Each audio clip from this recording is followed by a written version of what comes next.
Good day and welcome to another edition of One-on-One with Swope Health. I am your host, Eric Wesson. Thanks so much for joining us.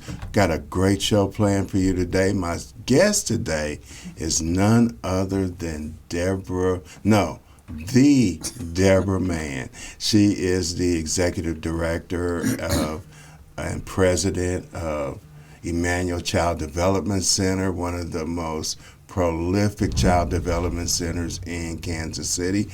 Deborah, thanks so much for joining us. Eric, thank you. I'm honored to be on your show, first of all. So let me ask you, how did all of this start? How did you get started?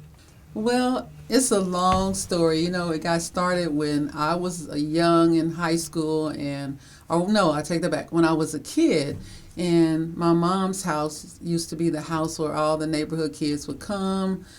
They would wait for my mom to get off work because they knew that she would have a place for them to eat, and she would, work with them and help them with their homework. And so it just kind of began in my own home when I was a kid. And then when I got older and I was in high school and get ready to go to college, and my mom said to me, I ran off. I was thinking, you know what, I'm going off to college so I can get away from my mom and everybody and all the work that I had to do because I had to help raise my little brothers. And so I went off to college, and I was in college and up in Atchison, Kansas, and she mentioned to me, what she was doing. I knew she was always doing. She did daycare as well as worked another job. And so one day I decided to come back home and started working with my mom in in-home daycare. And then she said to me, Debbie, it's time for you to do this. And so she gave me 21 kids in the house that we grew up in, and she just told me, I want you to make this work. And that was the beginning of the success to where I am now. I had to be the bus driver, the cook, the teacher, everything, because I was just starting out, didn't have a whole lot of funds, just trying to make a business work and learn as I go. So where are you from originally? Kansas City. I was born and raised here. Where'd you go to school? When I first started out in school, I was in the public school district in Milton Moore, Glen Hahn, all those kids. And then, I don't know if you remember that strike that Kansas City had. I think it was in 1977, and schools shut down. My mom said, you know what, enough is enough. I'm sorry. And that was the beginning of my private school life. I went to Bishop Hogan. It used to be St. Martin de Porres, and then it was Bishop Hogan, and then it was Lillis, all those schools. So I ended up in Catholic schools because of that big strike. Okay. And so my brother, he went to Southeast and Paseo and all of them schools, but Mom took me and put me in a private school. She was just tired of the striking and all the stuff that was going on in the district. Okay, and so then out of all of that, you get married, have 5 girls.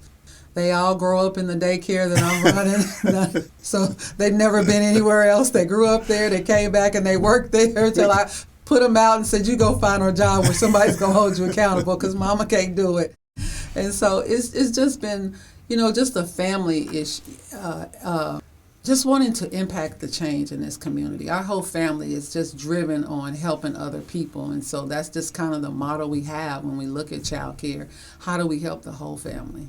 So when you talk about looking at child care and helping the whole family, how did you learn that? Just from experience of watching young kids come into the center and listen to the parents talk about their issues? How did you get to where you address so many issues?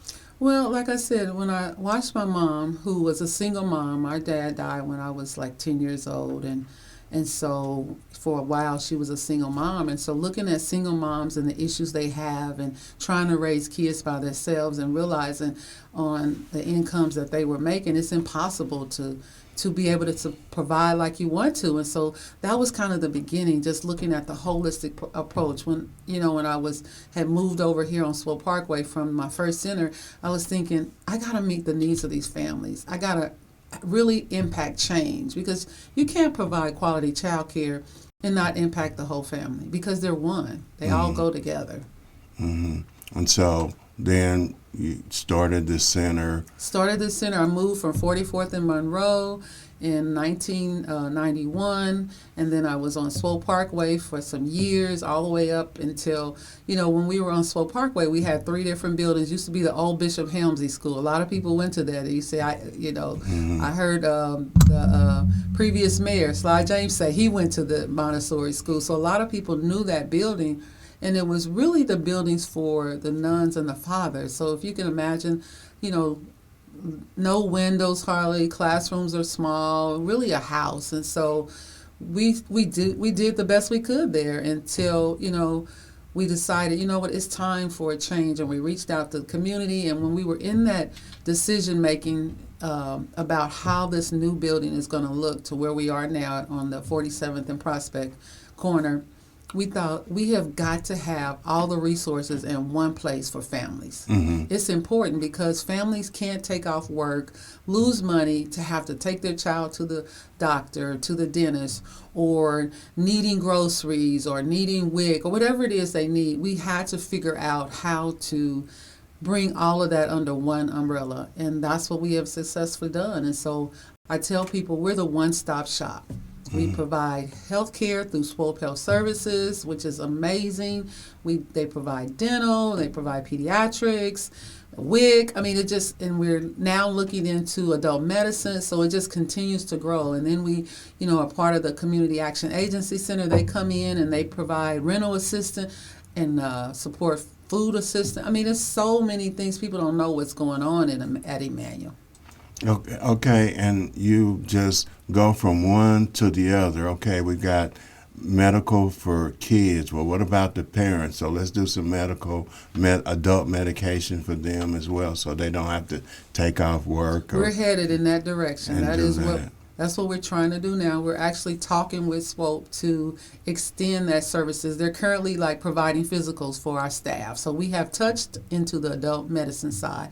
But we are looking at how we can expand those services. Because, like you said, if you can come, drop your child off for daycare, yet get your WIC appointment, get your doctor's appointment, whatever, all in one stop, it's going to make it more conducive for you. And then that's less time you have to take off work and go way to Grandview or even wait 30 to 60 days to get an appointment. Mm-hmm.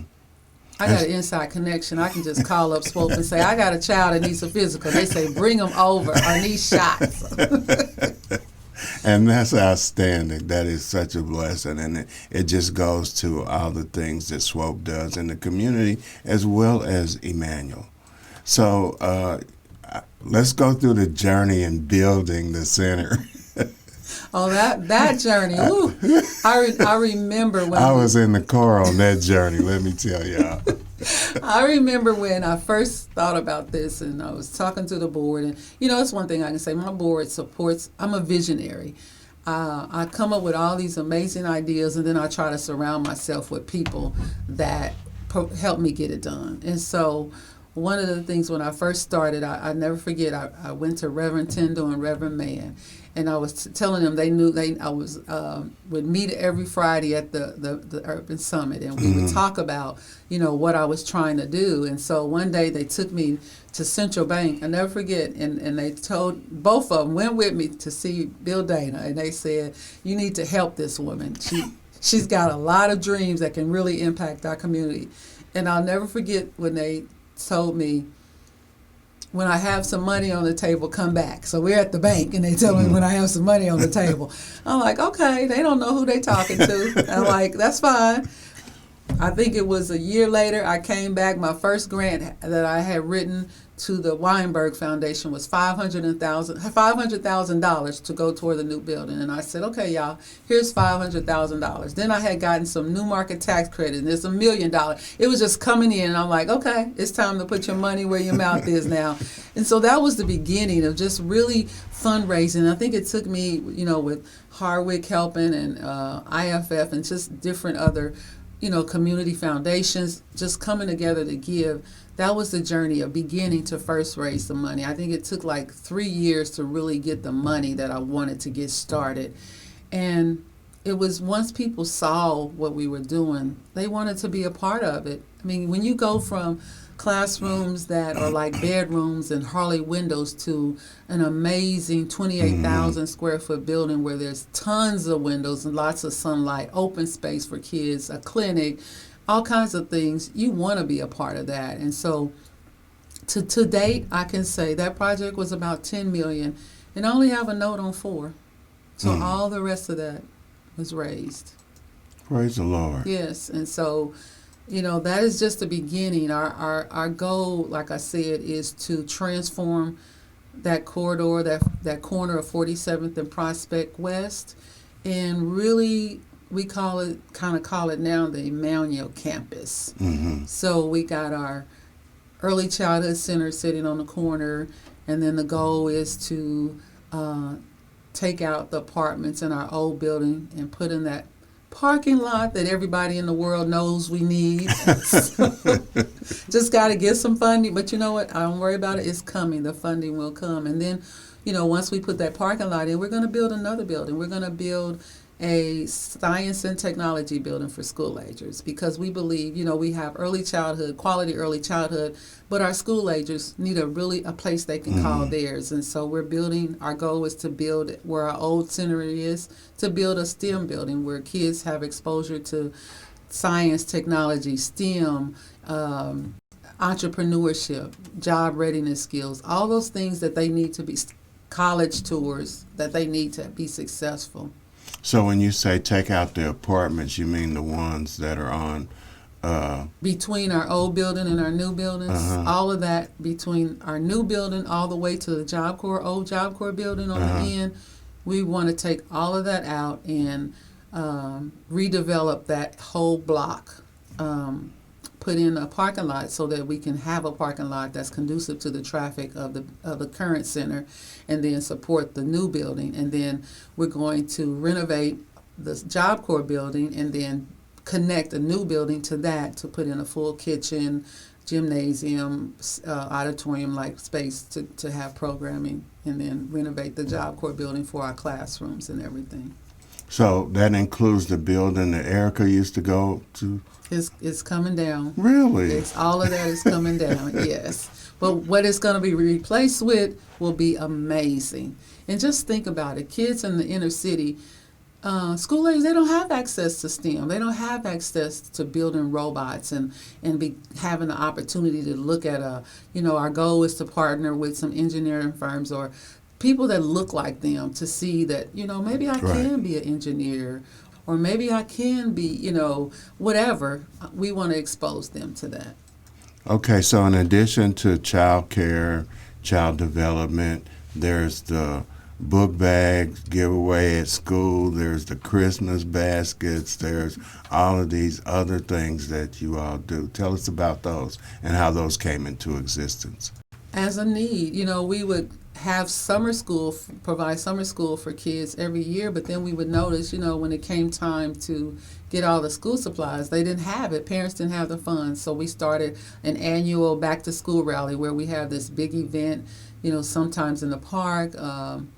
Last year we had it down there off of 18th and Vine, which I think we'll be having it down there again, and that where the baseball stadium is down there. And so what we do is we collect backpacks and school supplies, and we give them out to families that are in need. We give out groceries, we do health screenings, we give physicals, we do free haircuts, so that we can help families who need to get their kids ready for school. I mean, when you think about a family that has 3 or more kids, that's a lot of kids to get ready for school, and to buy a lot of backpacks. 2 is a lot to get ready for school. It is, and so helping our families be able to not worry about that, that's less money that they can take and put into their home with groceries or whatever they need, pay their bills, and so we try to support them. And then our annual Christmas, which is called Miracle on 47th Street now, amazing. I mean, we realize there are a lot of people that are by themselves on Christmas Day, and we don't want anybody to be. And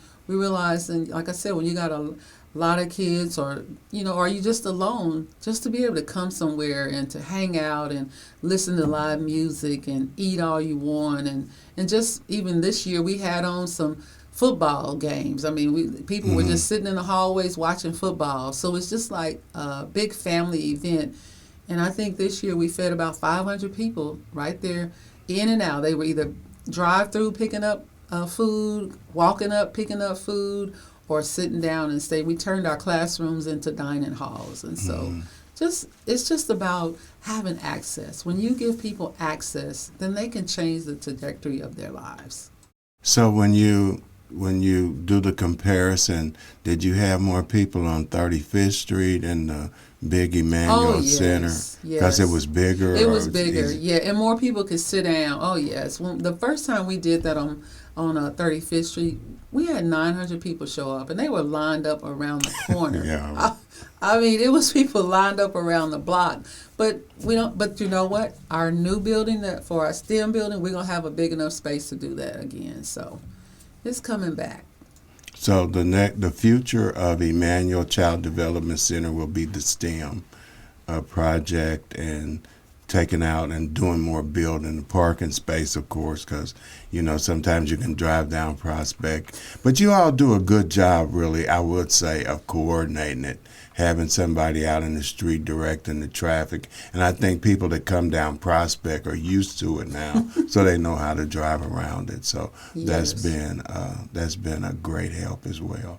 And we are also, and this is just, we haven't put it out there, but we're going to expand some of our resources into affordable housing units for families, because we see a lot of our families become homeless because the landlord's not paying the mortgages on their houses and they're getting evicted, or they can't afford the rent. I mean, rents, you wouldn't believe, a two-bedroom could be $1,500 a month now. It's just ridiculous what people are having to pay. And so we're looking at, on some of our, like I said, our whole Emmanuel campus is going to include some housing as well. So I thought that's why you bought those apartment buildings, Well, that turn those into affordable housing units. So we have fixed them up, and we Right. do some. We really focus on trying to lure teachers into Kansas City and providing them some housing, temporary, until they can get on their feet. But that's the whole purpose of those, luring them. But the bigger picture was always to, take them out, put our parking lot and our STEM building in that space where our old building is, and all of that. So are you just going to stay on that side of the street, or are you planning on going on the south side of Martin Luther King Boulevard? I would love to have that from the corner of Prospect to the bridge. I would love all of that if I can obtain it. Okay, what would you do with it? The housing would be on the other side. Would be on that side of it as well. If we can do it, yes. So your teachers are all certified? Yes, our pre-K teachers, our infant toddler teachers, they don't have the teacher certification, but they have like a CDA or an AA, so they're working toward a degree. But our preschool What's a CDA? It's a child care credentials, where you Okay. get a certificate for completing so many hours in early childhood training and coursework.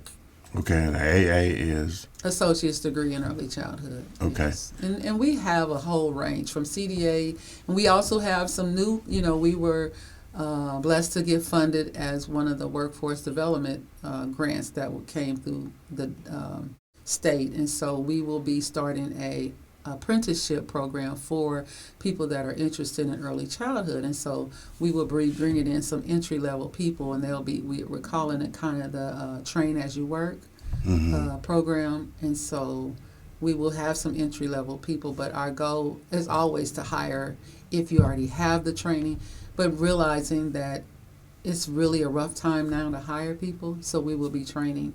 We will begin next month, begin our apprenticeship program to help entry-level people come in, start off with their CDA, then their AA, and then work up to a bachelor's or a master's, and they don't even have to pay for it. It's all free. When I was thinking about, and I was calling you, I was like, I've known the Manns for about 18 years. I remember the store there on yes. 35th. I bought a TV set. Yes, everybody remembers the Mega Mart, and our slogan was, "If we don't have it, you don't need it." And it's so funny because people tell us today that my husband that was the store he started, and they tell us today how I had one person tell me they still had a couch that they brought for him. I'm like, "Ooh, that must have been a sturdy couch if you still have it." But yes. The only reason I got rid of the TV was because it had the tubes, and they don't do those anymore. Right. But yeah, that TV worked. I loved that TV. Yes. Yes. It was back then. It was a big TV that people are trying to get now, but it was, and that was like 18 years ago. I think our family is just driven on helping and supporting this community, and it's instilled even.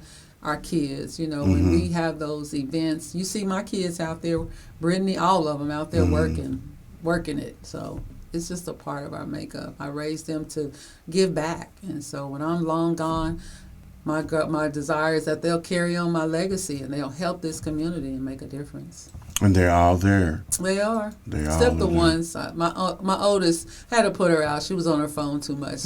But she's helping the community in Kansas. She takes care of disabled adults in Kansas. Well, that's good. So have you ever thought about expanding to over in Kansas? I've had opportunities, and I've had people to ask me, and it's on the conversation block with somebody that's developing another area.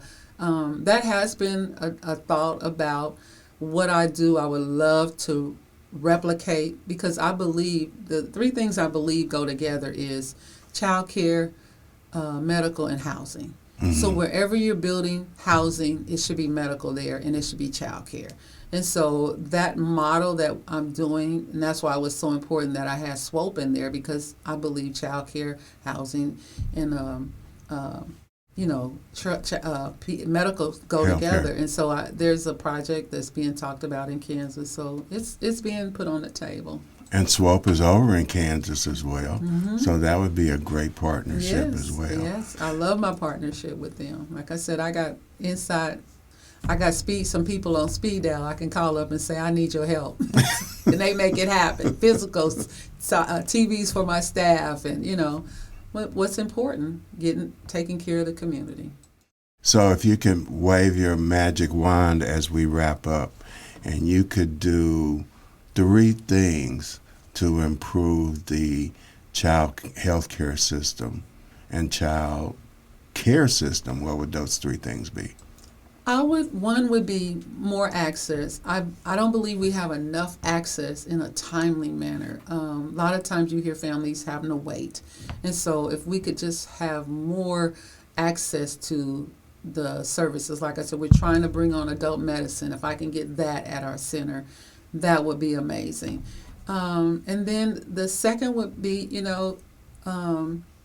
as I move to our second phase, which is our school age program, just the funding, just getting people to see the importance. Early childhood is great, but school agers, our kids are struggling. We got kids in our program who can't read, and they're in 3rd grade. So having the resources and the space to really give impact change and to bring the people that could really help do that. And then lastly, having the community involved and support. People don't realize how crucial volunteering is and how becoming a part of giving your time. If you can't give your money and you can give your time, vice versa, whichever. Those are 2 key things that work together, because we can't do what we do without the financial support and without the physical support of people. So can we look forward to an after-school program with yes. Emmanuel? Because I remember you always wanted to do. We have one. We're using the Job Corps building. But it's not as what I want it to be, but we're using that building because we have that building as well.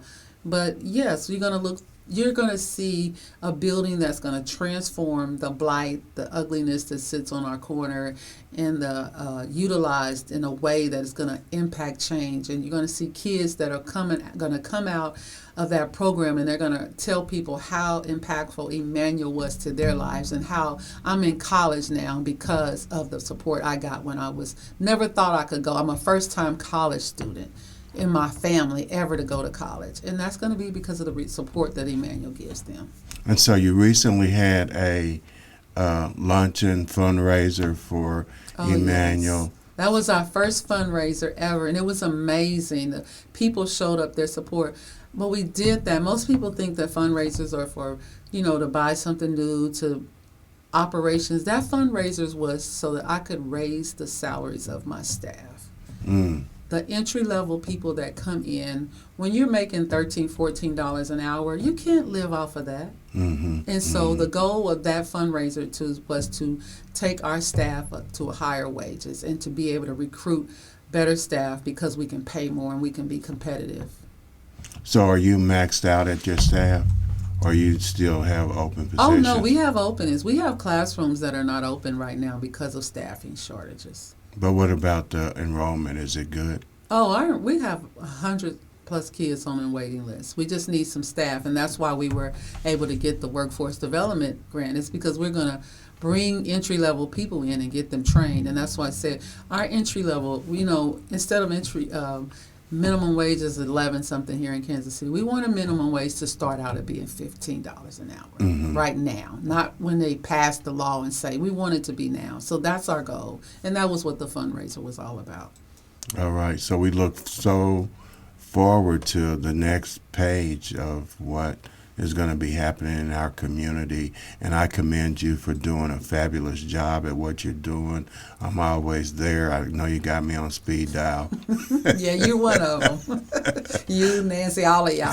Swope, y'all on speed dial. But I can say you guys do come through when I need you. Yeah, absolutely. Well, we enjoy it because we believe in what you're doing, and you're sincere about what you're doing in the community. And one of the things I can always say is you can tell when people are in it for the money or in it for the hustle.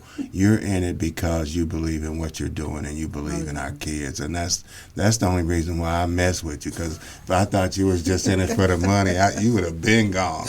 Oh, no, not me. I mean, when I first started, it took every dime I had. I was one that had to sacrifice not getting paid until I got where I could support that business. All right. Well, God bless and continued success. Thank My you. guest today has been Deborah Mann. She is the president and CEO, executive director, and all-around good person at the Emmanuel Child Development Center, and it's located at 47th and Martin Luther King Drive. Go by there, offer some support, offer to volunteer. You got a Wednesday, a Thursday, a Friday when you're not doing anything. Just go by and help. And I'm going to tell you something else. The kids there are fabulous. Every time I go by there, some kid will come up and hug my leg or do something. They're just so welcoming, and it's such a need for men especially. Yes. To be involved in children's lives in the community. So go by there, see for yourself. You want to volunteer, make a donation, toys, books, clothes, food, money, whatever you want to donate, go by and give them the opportunity. As always, I've got the greatest listening audience in the world. Till next week, remember, tough times don't last. Tough people do. Until next week, peace.